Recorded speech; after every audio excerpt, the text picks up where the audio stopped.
Everyone is secretly battling something behind closed doors, whether it be an abusive relationship, stress at work, or a health issue. Of course, there's no way to know what those things are when you can't see them, and it makes it difficult to help or be considerate of these issues without a sign.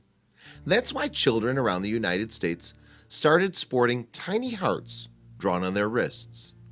While they might initially look like simple doodles, these hearts actually represent something more significant. So if you ever see a child walking around with a tiny heart drawn on their wrist, you don't have to wonder anymore about what it means. It's important to remember that everyone has their battles. Whether it's money trouble or a family member fighting an illness, we all know what it's like to experience the hard parts of life. No one knows that better than Liz Patrone. As the owner and operator of LizPatrone.com, she regularly blogged about her life in central New York.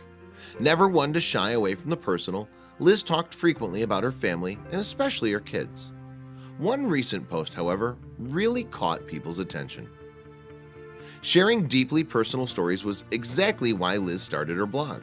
So it wasn't a surprise when she began posting about her son, Luca.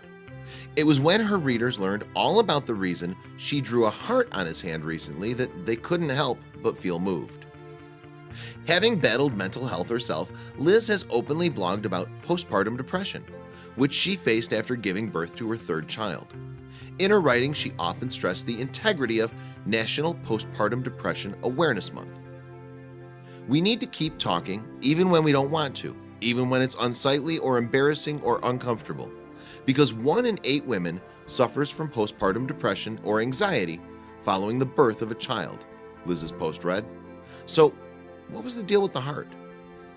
As an advocate of being open about mental health, it only made sense Liz would write about it when she noticed Luca beginning to exhibit signs of anxiety. With that, she blogged about one especially challenging time in his life. As time progressed, Liz noticed that Luca's anxiety had only increased. Naturally, she began to post regularly about it. She'd hoped that with the Christmas break fast approaching, Luca's anxiety might subside, but it did not. A few weeks later, while loading onto the bus, Liz felt her son had reached a breaking point. When the bus pulled away, she could see him crying. She was unable to sit idly by any longer. Something had to be done. The following day, Liz was struck with an idea.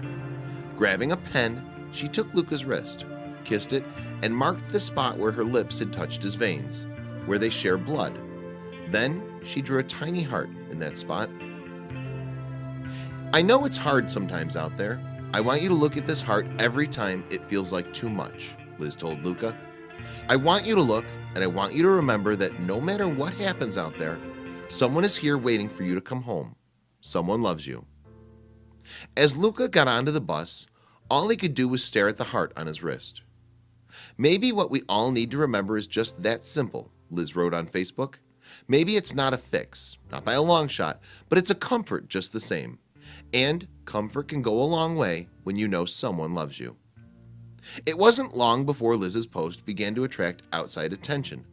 The Facebook page Love What Matters shared her story, and soon parents everywhere began to replicate her idea and share their own amazing stories with her. Thank you for this. My sweet first grader has a heart so big it cripples her at times.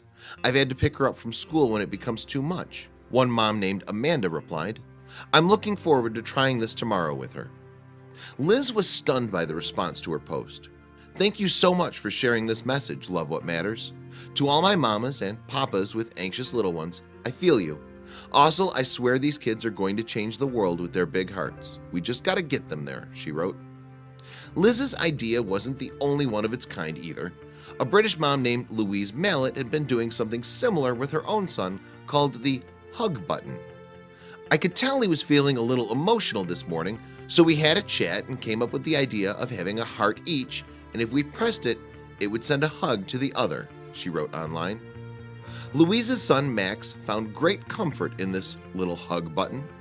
I pressed it for a very long time, Mummy, but I didn't cry, he once told her after school. Her story was then picked up by the Facebook page The Motherload, and soon parents everywhere were doing the same with their kids. In another instance along these lines, one parent wrote on the Tamworth UK-based Facebook page Relax Kids Tamworth, My daughter gets quite anxious in various situations, one of them being on rainy days at school last year. As much as she was supported and reassured, she still struggled to cope. I drew a heart and a sunshine on my hand and explained to my daughter that if I drew one on hers too, that anytime she felt sad or worried during the day, she could look at it and know that I had one on my hand too, the parent wrote. My daughter's tears literally turned into a smile immediately. Meanwhile, Liz continues to blog about Luca's struggles with anxiety and mental health. "You're not alone, even when it feels like it," she recently stated. Hopefully, ideas like this one will help to comfort parents and kids everywhere. It's unfortunate to think how many children suffer from anxiety, but hopefully, with support from their families and others like them, they can get through their issues without a problem.